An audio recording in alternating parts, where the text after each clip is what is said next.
I thank you. We now go to Mr. Gowdy. Professor Gruber, what did you mean when you said they proposed it and that passed because the American people are too stupid to understand the difference?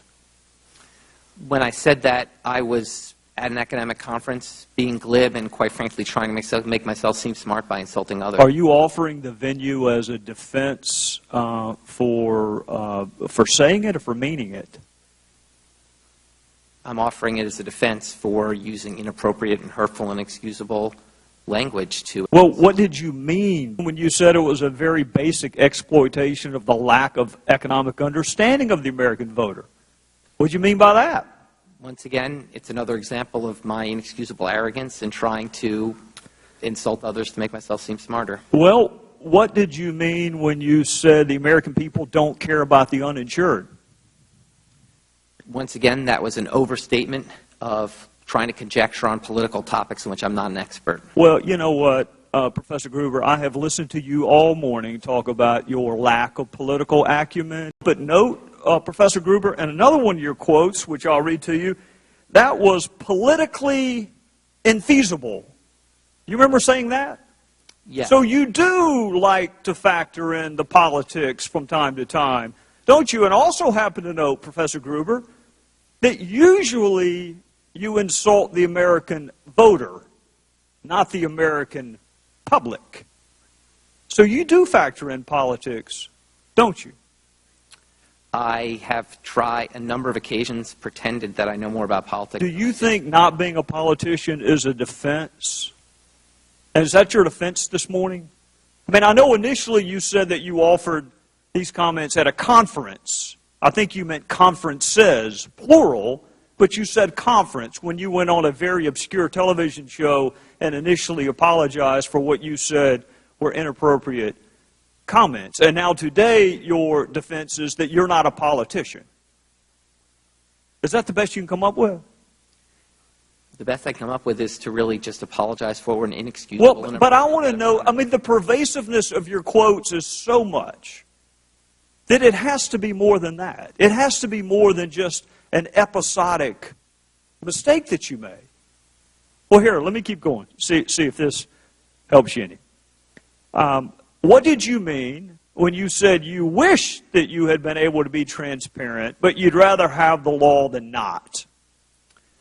Once again, it was my trying to conjecture about a political process in which I'm not an expert. Well, what did you mean when you said it was written in a tortured way to make sure the CBO didn't score the mandate as a tax? Once again, it was using inappropriate language to try to sound impressive about something to my colleagues. You see a trend developing here, Professor Gruber? I don't understand the question. It's a lot of stupid quotes you've made. That's the trend. A lot of you see them? Inexcusable quotes. Yeah. Right. And again, your defense is that you're not a politician. The lack of transparency is a huge political advantage. Well, what does a non-politician do in talking about political advantages? A non-politician is talking about political advantages to try to make himself seem smarter by conjecturing about something he doesn't really know. So you're a professor at MIT and you're worried about not looking smart enough? Yes. Okay. Well, you succeeded, if that was your goal.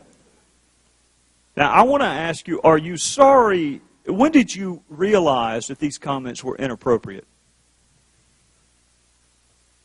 Because it took you about a year to apologize, so I'm trying to figure out if you realized sooner that they were inappropriate, or was it just the morning before you went on MSNBC that you realized that it was inappropriate? When did you realize that these comments are indefensible and inappropriate? I honestly didn't remember making them. You didn't remember calling your fellow citizens stupid, and you didn't remember saying that you're the only person who cares about the uninsured, that the rest of your fellow citizens don't give a damn about the uninsured? You don't remember saying that? I don't, because they were really glib and thoughtless comments that I made. Well, Professor Gruber, let me just tell you what it looks like from this vantage point, is that you thought that they were really pithy and really funny until the video showed up.